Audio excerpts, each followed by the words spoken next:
The Seahawks have yet to name a successor to Pete Carroll, but their patience may pay off with plenty of options available and only one other competitor still looking for a head coach. I'll be breaking down the latest on Seattle's coaching hunt up next here on our Thursday edition of Locked On Seahawks. You are Locked On Seahawks, your daily Seattle Seahawks podcast. Part of the Locked On Podcast Network, your team every day.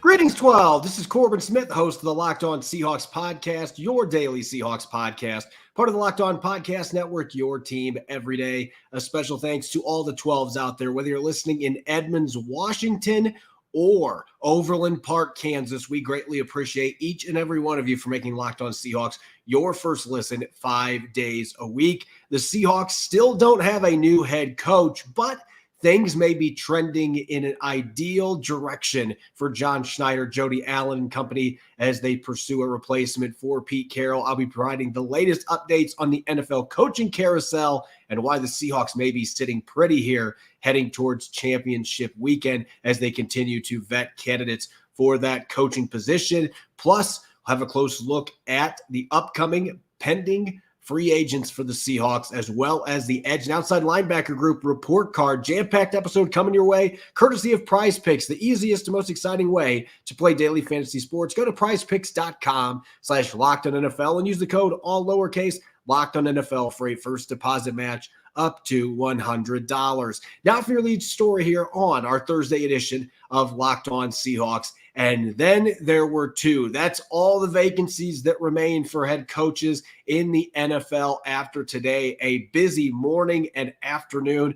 The Carolina Panthers announcing that Dave Canales, former Seahawks assistant Dave Canales, would be taking over as their new head coach. And a few hours later, the Atlanta Falcons hired Raheem Morris, the former defensive coordinator for the Los Angeles Rams, who had 2 interviews scheduled. He did not have that second interview with the Seahawks, however. So he will be heading back to Atlanta, where he was an assistant under Dan Quinn for 5 years and was an interim head coach during the 2020 season. But away from Raheem Morris, if you're the Seahawks thinking big picture here, Dave Canales was never linked back to Seattle. That doesn't mean that the Seahawks didn't sniff around potentially and look at that as an option, but the Panthers were aggressive right off the bat going after him. There were no reports out there linking Canales to the Seahawks. They were never linked to Jim Harbaugh, who was hired as the Los Angeles Chargers' new coach on Wednesday.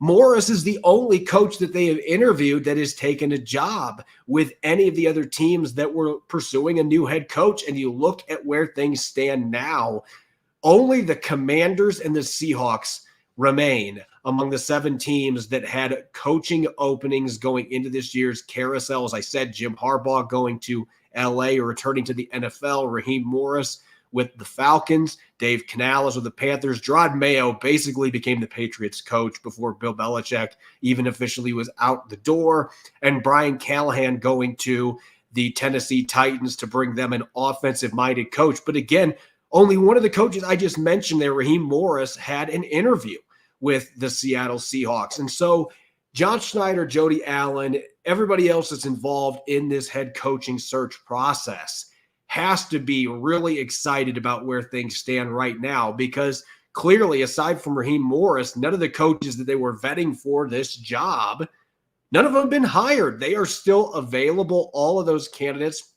They've got a couple other second interviews that are scheduled here in the next couple of days. So John Schneider and company are going to continue to do their due diligence, and they're going to be patient. The rules were changed this year in part to try to make this process last a little bit longer, and it certainly has done that. A lot of teams were patient up to this point, but we have seen in the last 2 days 3 teams hire coaches. So now only the Commanders and the Seahawks remain. You only have one competitor. Now, the Commanders, from what I've been told, Ben Johnson is their number 1 target by a wide margin. So barring a major shift there or Ben Johnson deciding that's not where he wants to go, Johnson looks like he right now would be the heavy favorite to take that job. So Seahawks fans that are hoping to see Ben Johnson take over as head coach, I'm not going to say that it's not possible, But right now, the Commanders, with a top 5 draft pick and a lot of cap space, there are some reasons why that may be an ideal situation for a first-time head coach like Ben Johnson to be able to mold his own quarterback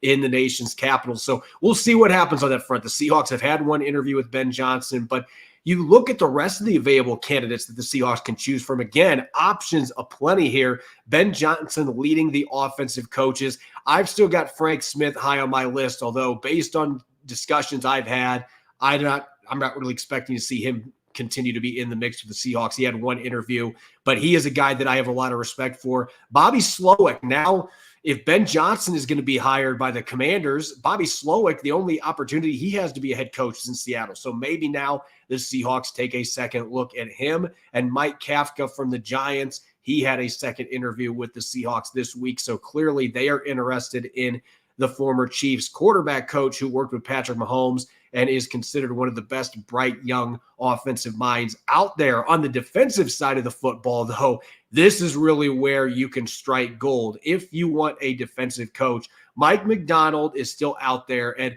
we've talked about this on the podcast the last few days, and I did a lot of deep digging because the new rules, they're kind of complicated, and there was a lot of conflicting things out there. But the Seahawks, because they waited until the Wednesday after the season ended, 3 days after the season ended, to announce Pete Carroll's dismissal from the coaching position, they had a very limited window to request an interview with Mike Macdonald. And based on the discussions I've had for the last several days, John Schneider and company want to speak with Mike Macdonald. Now, the problem is because they haven't had that first interview with him, they can't talk to him until the Ravens either are eliminated from the playoffs or they win the Super Bowl. So you're looking in mid-February, potentially, where you would have an opportunity to talk to Mike Macdonald. Are they going to be that patient where they're willing to wait that long if he's the coach they really want? Because if you take that particular route and then you swing and miss and Macdonald doesn't want to come to Seattle, now you probably don't have a lot of the candidates out there. I mean, most of these guys are going to be available, but if that's really who they want, then that would be a huge swing and miss if they are not able to make that hire. And there are several other quality coaches out there. Mike Vrabel, from my understanding, I don't know that there has even been one interview with him, but that does not mean that he couldn't re-enter this mix. Patrick Graham has interviewed twice, the young Raiders defensive coordinator, who is a Yale graduate, extremely intelligent guy that players have a lot of respect for. Dan Quinn, who's been viewed as a front runner throughout this process, he just had his second interview with the Seahawks today. And Ejiro Evero from the Panthers, I'm interested to see if he remains available, because if the Seahawks have been vetting him as a potential defensive coordinator for whoever they hire as their head coach, Dave Canales might have something to say about that back in Carolina, trying to keep him in Carolina. So there's some different things there that may make this a little trickier to keep some of these coaches if you're trying to vet potential coordinators to go with another head coaching candidate. But nonetheless, I just rattled off 9 names there that could make a lot of sense for the Seahawks that they've either interviewed or, in the case of Mike Macdonald, I've been told that they would like to speak with. So any one of those coaches could be on the table for the Seahawks, and that is a great situation considering 5 of these openings have been filled, and only one of those went to a candidate that the Seahawks clearly had interest in Raheem Morris. This has worked out quite well being patient. They still got to hit this out of the park. This has got to be a home run hire you can't miss here, but they now have a bevy of candidates that they can continue to do digging on and make sure that they make the right hire. Don't rush into making this decision. You don't have much competition. I expect the Commanders are going to announce their coach pretty soon, and then that would leave the Seahawks by themselves to be able to pick from the litter here. So overall, this is an ideal situation, but you still have to maximize the candidates you have there and make sure that you pick the right one that's also going to bring the right staff in, because that is just about as critical as anything.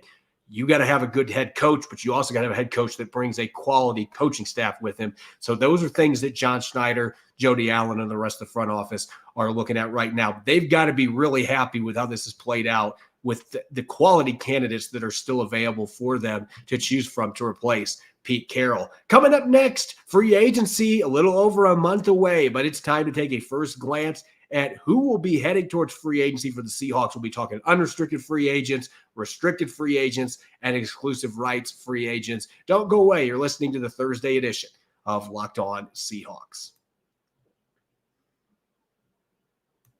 This episode's brought your way by eBay Motors. Passion, drive, and patience. What brings home the winning trophy is also what keeps your ride or die alive. eBay Motors has everything you need to maintain your vehicle and level it up to peak performance, from superchargers, roof racks, exhaust kits, LED headlights, and much more. Whether you're into speed, power, or style, eBay Motors has got you covered. With over 122 million parts for your number one ride or die, you'll always find exactly what you're looking for. And with eBay Guaranteed Fit, your part is guaranteed to fit your ride every time, or your money back, because with eBay Motors, you're burning rubber, not cash. With all the parts you need at the prices you want, it's easy to turn your car into the MVP and bring home that victory. Keep your ride or die alive at ebaymotors.com. Eligible items only. Exclusions apply. eBay Guaranteed Fit, only available to U.S. customers.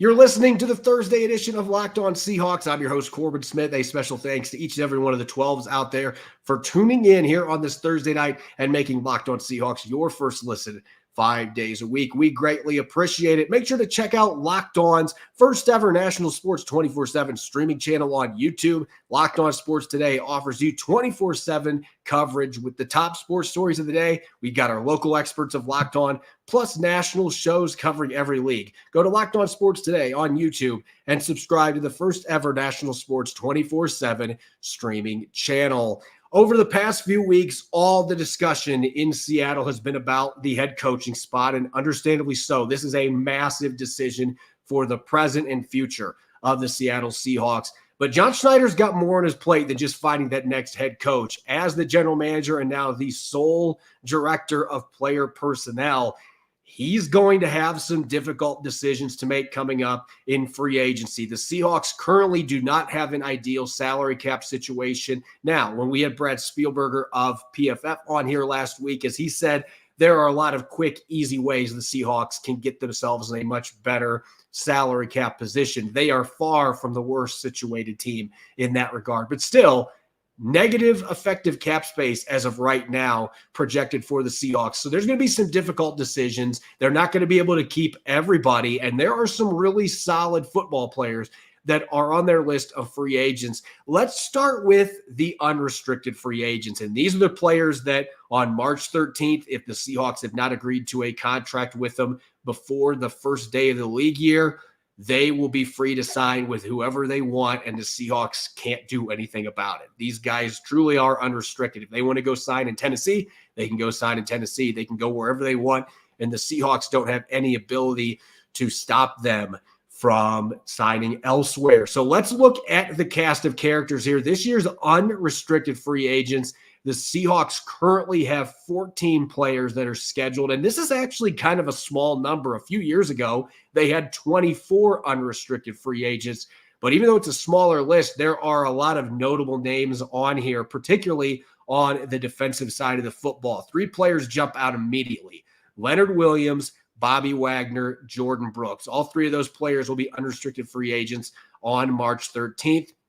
On the offensive side of the football, a 4-year starter at guard in Damian Lewis, tight end Noah Fant, third string running back and special teams standout DJ Dallas. You've got Devin Bush, Drew Lock. That may be a bigger free agent player here than some of the other names listed. But the Seahawks have a number of starters from this past season on here. That does not mean that they are going to be prioritized, though. When you look at this list, obviously Leonard Williams, because of what the Seahawks gave up to get him, they had to give up a 2nd-round pick and a 5th-round pick for what they hope is not a half-season rental. Everything that I've been told since that trade was made suggests that Leonard Williams is going to be a top priority to re-sign, but this guy was making over $20 million per year at his last contract. It is not going to be cheap to re-sign him. So we'll see what happens there. And maybe the most fascinating position for the Seahawks on the unrestricted free agent market is going to be the linebacker spot. Right now, all 3 of their top linebackers from this past season, Bobby Wagner, Jordan Brooks, and Devin Bush, they will all be unrestricted free agents. Their team. We'll see what happens. There's reasons to believe all 3 of those players could be back. There's reasons to believe that all 3 of them could be gone. Bobby Wagner still had a fantastic season, at 33 years of age, second team All-Pro, led the league in tackles, had a bunch of sacks, 11 tackles for a loss. I thought it was overall a pretty solid season for him. Obviously, the coverage stuff, there's still some concerns with his mobility at this stage, what limitations he provides for your defense, but he still did some really great things this year. Jordan Brooks, coming off a torn ACL, I thought had a really good season. Banged up late in the year with an ankle issue, but I thought he played well. Obviously, a much younger player than Bobby Wagner. And then Devin Bush, he's going to be the player that isn't going to command much money from this group. And I would anticipate from a depth standpoint, if he enjoyed his one season in Seattle, he would be a solid backup. I don't see him as a starter at this point, but that is going to be a position that will be fascinating to watch with a new coach. Which players could be back? Is a new coach going to want Bobby Wagner out there, or is he going to prefer having a younger player like Jordan Brooks, or is it going to be a situation, can we try to get both back?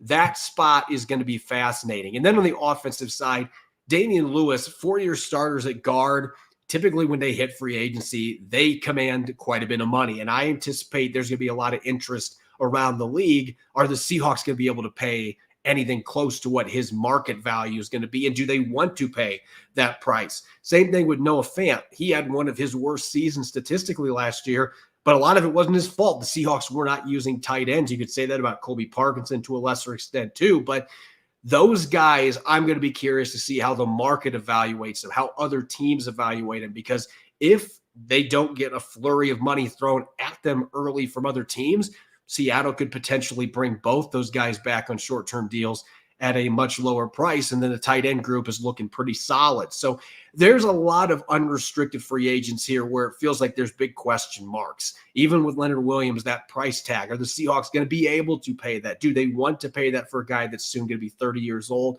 I expect that he's got a number of really strong seasons left in him, but are you going to pay that price tag? So John Schneider's got to be thinking about all these things while also putting a lot of time and investing a lot of his effort into figuring out who's going to be coaching this football team and which assistants are going to be on this football staff. So there's a lot on his plate, as much as he's ever had, and that's what comes with being the sole personnel director and having final authority as the general manager.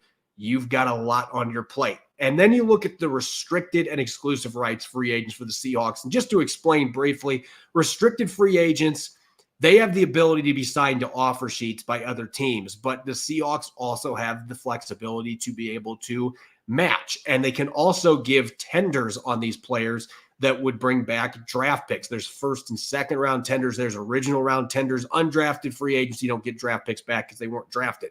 But there are a number of mechanisms. First round tenders are the most expensive. Second round, a little bit cheaper. An original round is a base price, a little over $2 million. So Darrell Taylor, John Radigan, Mike Jackson, those are your three players that are restricted free agents for the Seahawks going into this offseason. Darrell Taylor is going to be fascinating because Pete Carroll was one of his biggest advocates. Does the new coach that comes in, is that new coach going to have interest in bringing him back, thinking he can unlock his potential? Or is it going to be time to turn the page, especially if you have to pay a first or second round tender to keep him? That's a pretty good chunk of change for 1 year for a guy who's been very inconsistent. Mike Jackson might be a guy that you can have hit the market and then bring him back at a cheaper price. Maybe he's an original round tender if you're willing to pay that price.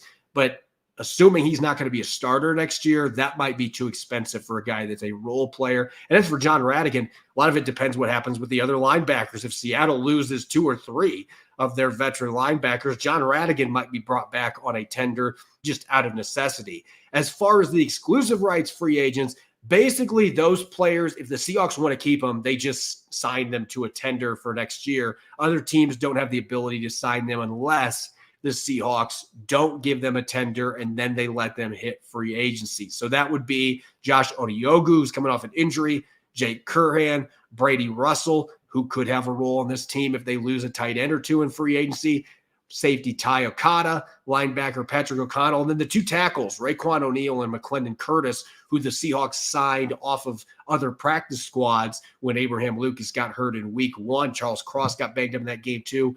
Those 2 guys barely played this year, but they're youngsters, particularly McClendon Curtis, a Senior Bowl alum, might be somebody that a new coach comes in and wants to take a more extended look at. But those guys are exclusive rights free agents as well.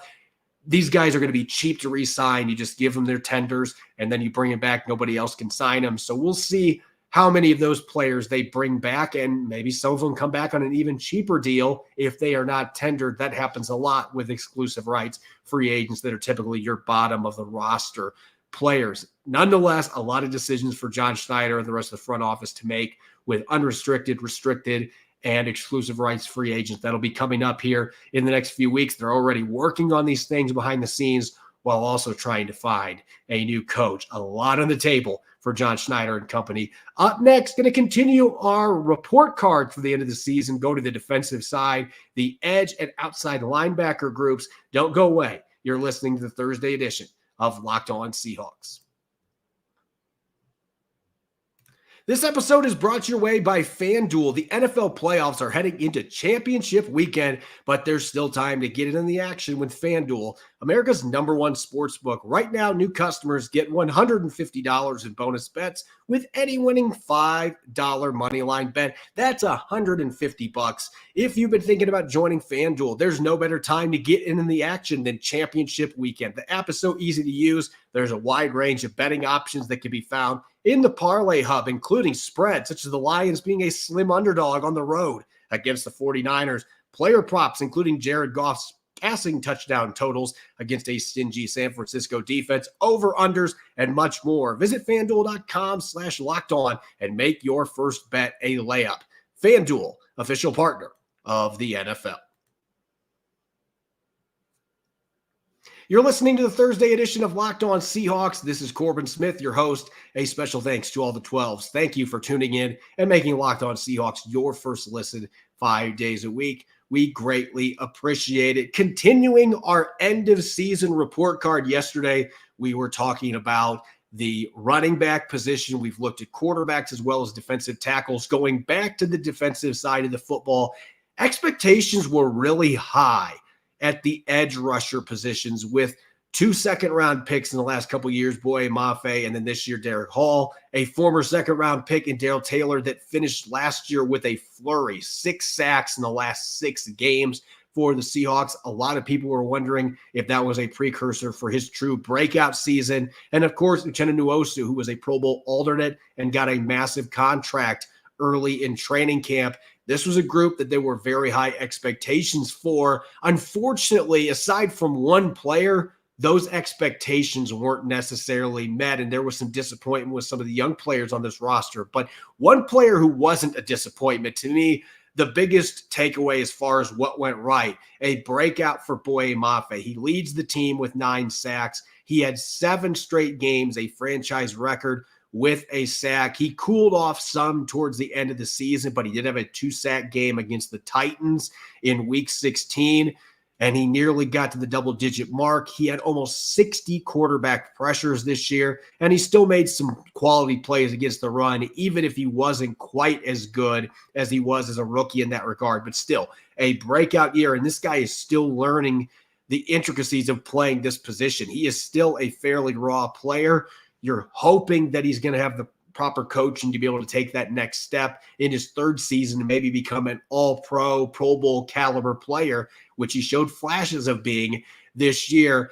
We've been tough on Draymond Jones on this show, too, because of what he did in the interior. But I will give him this. When Uchenna Nwosu went down late in the season, Seattle turned to Draymond Jones to play off the edge, something he did quite a bit with the Denver Broncos. And I thought that he actually played better outside than he did in the interior, and it helped compensate a little bit for what a massive loss that Uchenna Nwosu was. So some credit to him. I thought there was a little bit more burst from him as a pass rusher out there, still not living up to the contract that he signed just yet. But I thought that he looked more comfortable playing in stand-up roles on the outside and being an edge defender than he did playing 3-tech reduced inside. So kudos to him for that. And Darrell Taylor, another season where it didn't necessarily show up on the stat sheet the way it did last year, but I thought he played better over the last month or so, just like he did last year. Maybe that's something that impacts his free agency value as a restricted free agent, but he finished with 5.5 sacks, almost 30 pressures on fewer than 300 pass rushing reps. So he still was making the most of his opportunities late in the season. Early in the year, it was not the case, but another strong finish for him. That is another positive for me going back watching the tape and just how the end of the season played out. As far as things that didn't go well, unfortunately, this list is more lengthy. The absence of Uchenna Nwosu. I think everybody knew. Pete Carroll talked about this in press conferences in the few days after they found out that Nwosu had a pectoral injury. He would need surgery and his season was over. Everybody knew this was going to be a huge loss for the Seahawks. But after he exited the lineup, that is really when this run defense crumpled. This was one of the best run defenses in the NFL the first 6 weeks of the season. Their first 5 games, they were giving up under 4 yards per carry. This looked like a completely different run defense from the group that finished in the bottom 3 in 2022. But as soon as Uchenna Nwosu was out of the lineup, the Seahawks couldn't find a way to come close to replacing his toughness, his physicality, and his technique against the run. Whether they put in rookie Derek Hall, whether they put Darrell Taylor there, Draymond Jones had his flashes, but he struggled at times defending the run.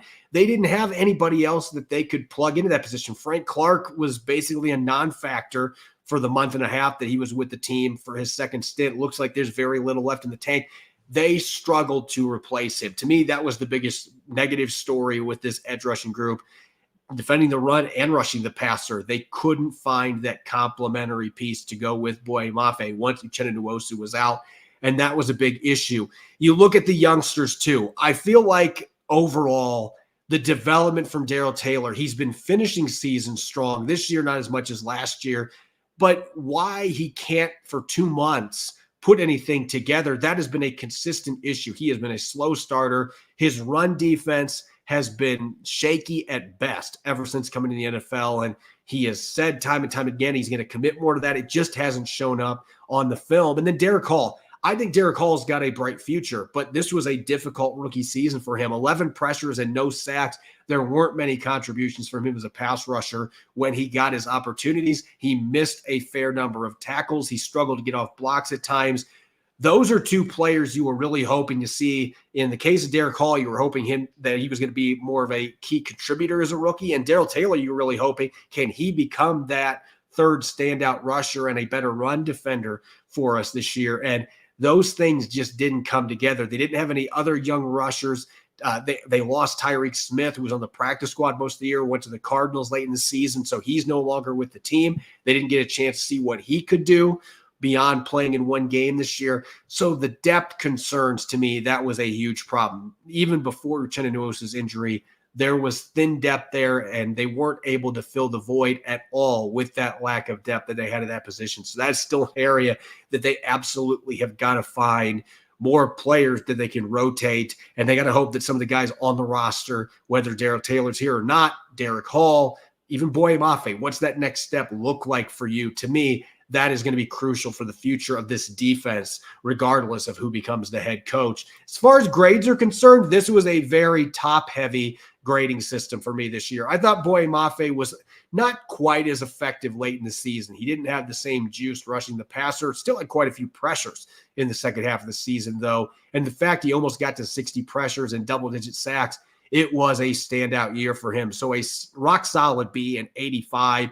Uchenna Nwosu, I gave an 83. The pass rushing numbers were not near where I expected they would be in his first 6 games before he got hurt, but he was so good against the run and just the leadership that he brings to this defense. So a solid B for him as well. The other 2 edge defenders that had enough snaps at this position have much worse grades. Darrell Taylor, if you want to have a positive with him, he did have an average tackle depth of 3.4 yards this year against the run, which is better than it has been, but he still missed way too many tackles. There were still way too many plays, particularly in short yardage and goal line situations where he was getting blown up by opposing linemen, and he had under 30 pressures, and his pressure rate, his pass rush win rate this year was barely over 6%.